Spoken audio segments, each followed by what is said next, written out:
So this is when I was graduating from kindergarten. People thought I was a genius or some kind of super nerd because I had crazy glasses on. The reason why I had glasses is because I discovered a way to see crazy stars by pressing my eyes with my hand. And I started to see beautiful images, like stars, flare of lights, flashing colors, and halos. And that's when I realized I can see the universe in some internal way. It's like a portal to another world that's out there. And now I realize that's when I found myself having this urge to seek for a kind of alternative world, some kind of imaginary world that's out there. So I began making art. I failed almost all classes except film and art classes. So film was a tool that I found worked most intuitively for myself. I found that the camera was like a portal to capture this world in some way and transform into this imaginary world, which I wanted to do. But yet, working on so many film sets and so many film projects, I began to feel that it wasn't enough for me. It wasn't exactly what I wanted to do. This conventional film model, the hierarchy, the structure, the Hollywood system, it wasn't quite what I wanted to do. It was oversaturated and confined. I want something more organic and fluid. And I began to question and dive into all other art forms. I began doing paintings, drawings, making music, dance on stage, acting for film, and I got into making new media and VJing and other intensive collaboration. So I got deep into this kind of a new process, and I began to understand being other bodies. But at the same time, I started to find myself in this kind of artistic identity crisis. I don't know how to explain myself anymore. People don't understand who I am and what I do, and I have a hard time explaining. And then I was having the conversation with my brother, who's struggling in a similar way because he's a visual artist and also a graphic designer. And he was saying that in Chinese there's a word called 四不像. It's a negative term in Chinese to describe something that's strange, obscure, which doesn't belong to anything, anywhere. And this term comes from Asian mythology of a spiritual creature that consists of all kinds of different parts of animals, and just like a Greek equivalent of a chimera. I found that this is kind of emergence has happened, exist in thousands of years ago already, and symbolize serenity and prosperity. So I'm thinking people in the ancient time can take this kind of weird hybridity. Why can't we now in modern days, right? So then we start this collective called Chimeric and 四不像. It's mainly to encourage this kind of interdisciplinary idea and a creative environment for people from different field of culture to collaborate together. And also I thought it's Asian, it's kind of exotic, it's cool. So then we started creating projects like making films again, but in a very different way.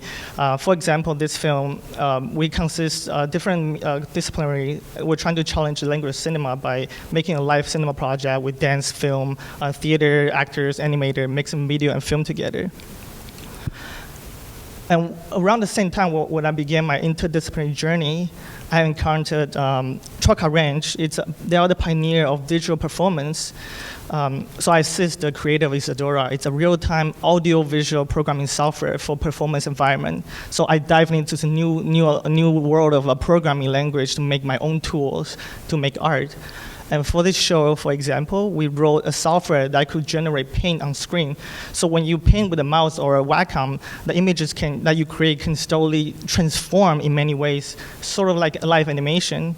And like the painter can become a musician, making sound at the same time as well to improvise with the dancers. And this other example, we utilize a computer to conduct improvised performance with musicians, dancers, and visual artists, and as well as media artists, by using different symbols and giving each of these symbols a different set of rules and characteristics. Lots of surprises came out because it was actually leading by a computer. After working on hundreds of collaborations and projects and being able to travel around the world, I thought, wow, I've really fulfilled an artist's dream.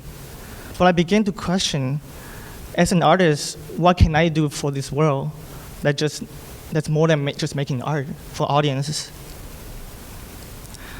And so I found ways to utilize my artistic practice as my and also my skill base to contribute to various communities, groups such as Downtown Eastside residents, cultural, gender, ethnic minorities, and youth. I felt very grateful to be able to engage with the surrounding this way. But while I was feeling so good about myself, I met this guy named Jeffrey. He's helped more than 12 kids become from the risk of dying to become doctors, and help so many people in this world because he has an accessibility to the spiritual world. He told me there's another world out there he has access to, believe it or not. So I began to realize that as an artist, we are sort of like messengers. We are specialized experts in some ways to this alternative world that's out there, but we have access to it. So we can bring the virtual to the real and the unknown to curiosity. So we are not stuck from this mundane world of life and death. There's so much more than that. And this other world out there, just like stars I was seeing when I was a kid, I began to realize that they could be anywhere in this world. It can be above us or beneath us. And what's above the ground doesn't always resemble to what's beneath it. And there is an imagined place that could be anywhere, even below us. And because of this, I start to feel less scared of being in a state of ambiguity because it enables more potentials for explorations and new possibilities.